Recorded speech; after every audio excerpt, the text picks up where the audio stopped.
Hello, my fabulous viewers, and welcome to this session of tarot reading. Sorry, I'm not well, so I will do short readings. ये जो reading है ये 15th of October तक के लिए है. And please remember, this is general reading, so it may or may not resonate with all of you. Please take whatever resonates and leave the rest.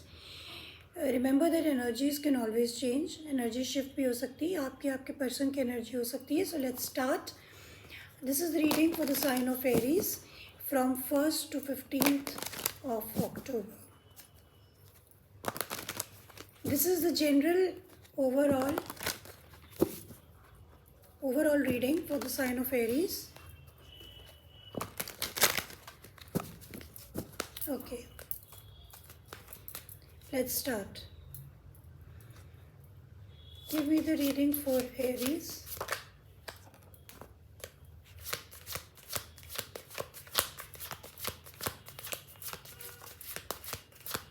Give me the reading for Aries Collective.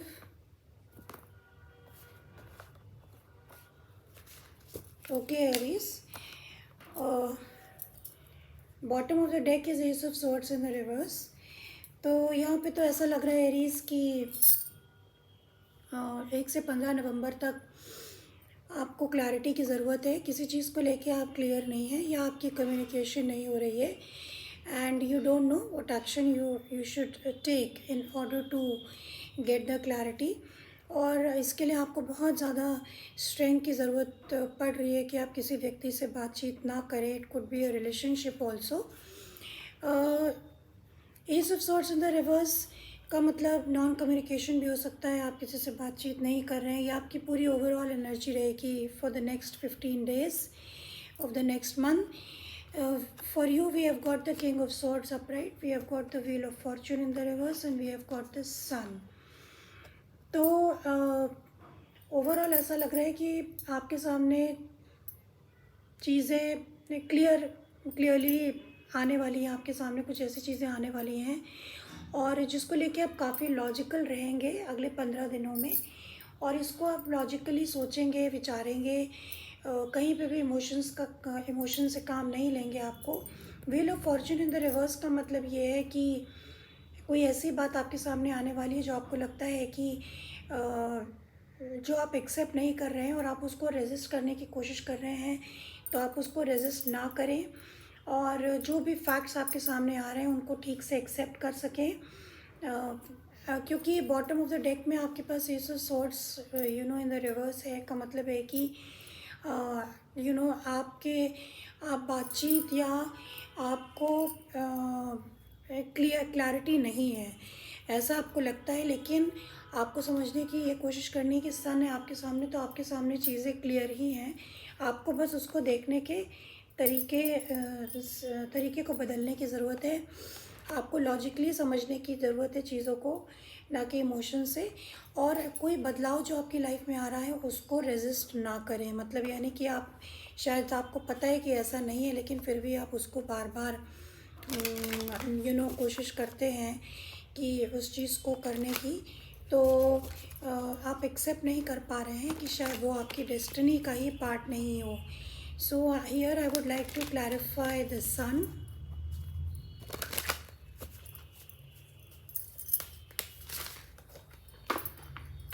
Let me clarify the sun.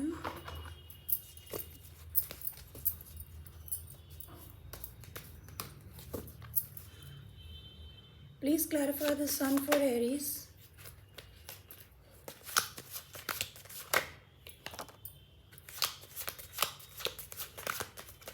Please clarify the sun for Aries.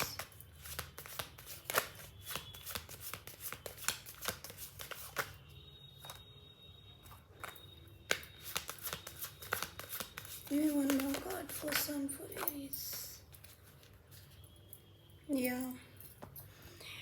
सन आपका clarified है with the 2 of cups, 7 of wands in the reverse, तो king of pentacles in the reverse. सन आपका clarified है 2 of cups, 7 of wands in the reverse and the king of pentacles in the reverse. तो यहाँ पे तो ये show कर रहा है कि आपको ये क्लियर समझ में आ जाएगा कि आप और आपके पर्सन में एक बहुत ही स्ट्रॉन्ग बॉन्ड है. अफेक्शन है, लव है, और आपको ये भी क्लियर हो जाएगा कि आपको इसको फाइट बैक नहीं करना है, क्योंकि आप लोगों के बीच में अफेक्शन और लव तो है, लेकिन कहीं ना कहीं आपको ये समझ में नहीं आ रहा है कि इस रिश्ते को आगे कैसे बढ़ाएं, क्योंकि इसमें आपको स्टेबिलिटी नहीं लगती है। ये आपको क्लियर हो जाएगा कि ये रिश्ता स्टेबल नहीं है, ये आपको लॉन्ग टर्म स्टेबिलिटी नहीं दे सकता। इसलिए आपको लॉजिक से काम लेना है कि इस रिश्ते में आगे बढ़ना है कि नहीं। I would also like to clarify the Wheel of Fortune, sorry, the King of Swords. Please clarify the King of Swords for Aries collective, my love team.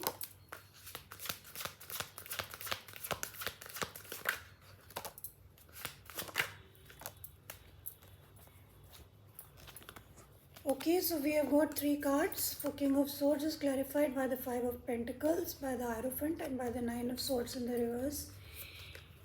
तो आपको ये क्लियर हो चुका है कि आप दोनों के बीच में अफेक्शन ज़रूर है, मगर इस रिश्ते में कोई भी स्टेबिलिटी नहीं है, जिसके चलते आपको ऐसा लगता है कि